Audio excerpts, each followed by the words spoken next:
안녕하십니까. 더 메시지 시청자 여러분. 저는 고양시 화정동에 위치한 축복교회를 담임하고 있는 지경휘 목사입니다.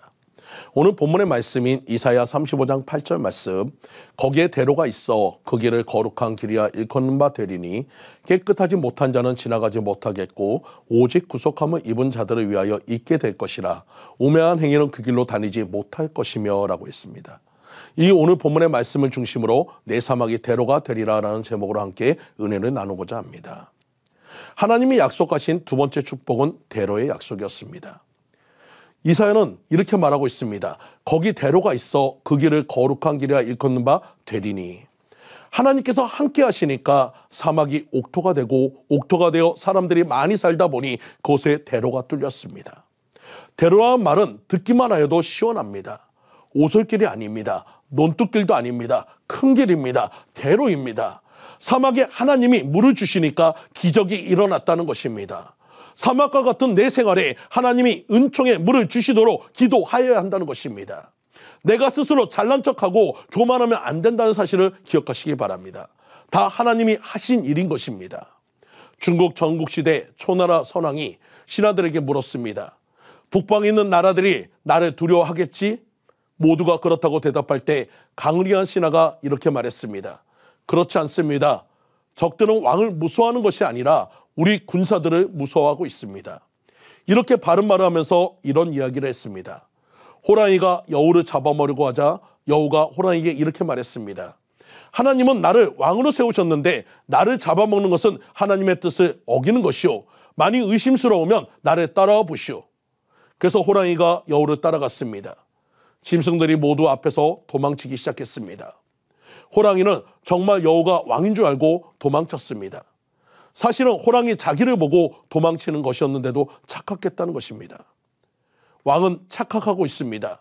왕 때문에 적들이 무서워하는 것이 아니라 군사들 때문에 적들이 무서워하고 있습니다. 이렇듯 바른 말을 하였습니다. 선왕은 맞다고 긍정하였습니다. 우리는 하나님을 모시고 가면 원수, 마귀는 다 떠나고 도망치게 됩니다. 우리 삶이 사막 같은 삶에서 하나님의 축복의 대로 같은 축복의 삶이 되었을 때 우리가 드릴 것은 교만이 아닌 감사인 것을 믿으시기 바랍니다. 우리의 출발선이 사막일지라도 하나님을 만나면 결승선은 옥토가 되어지는 것입니다.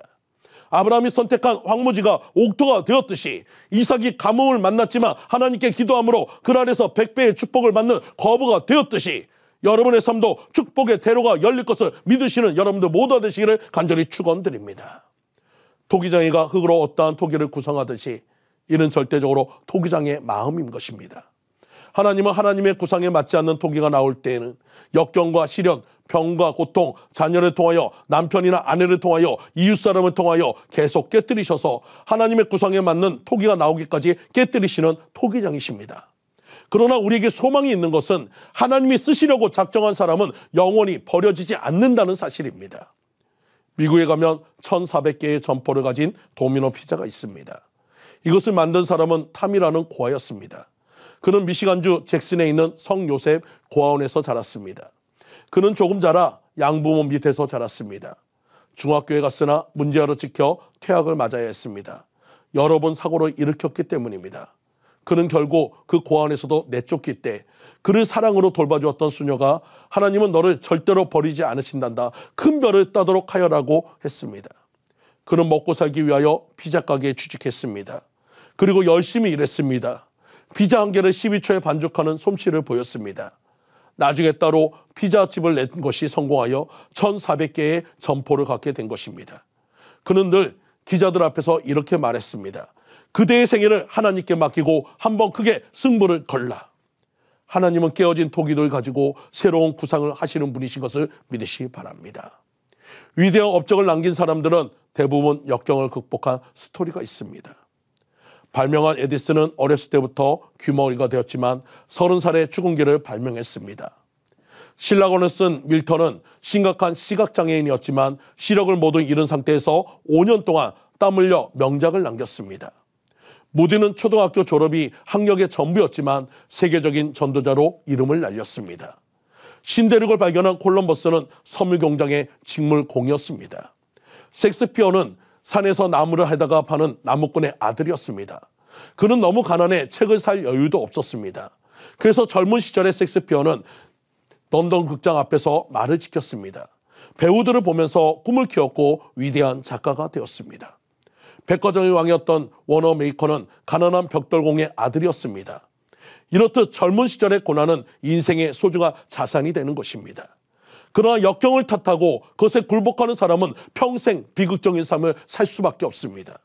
역경은 불과 같습니다. 그것을 어떻게 사용하느냐에 따라서 그 결과는 엄청난 차이가 나게 되는 것입니다. 비록 지금의 삶이 사막과 같은 생활이라도 하나님이 함께하여 주시며 반드시 축복의 대로가 열릴 것을 믿으시기 바랍니다. 하나님의 이 약속을 믿음으로 축복의 대로의 은총을 넘치시는 성도님들 모두가 되시기를 간절히 축원드립니다. 지금까지 더 메시지 지경희 목사였습니다.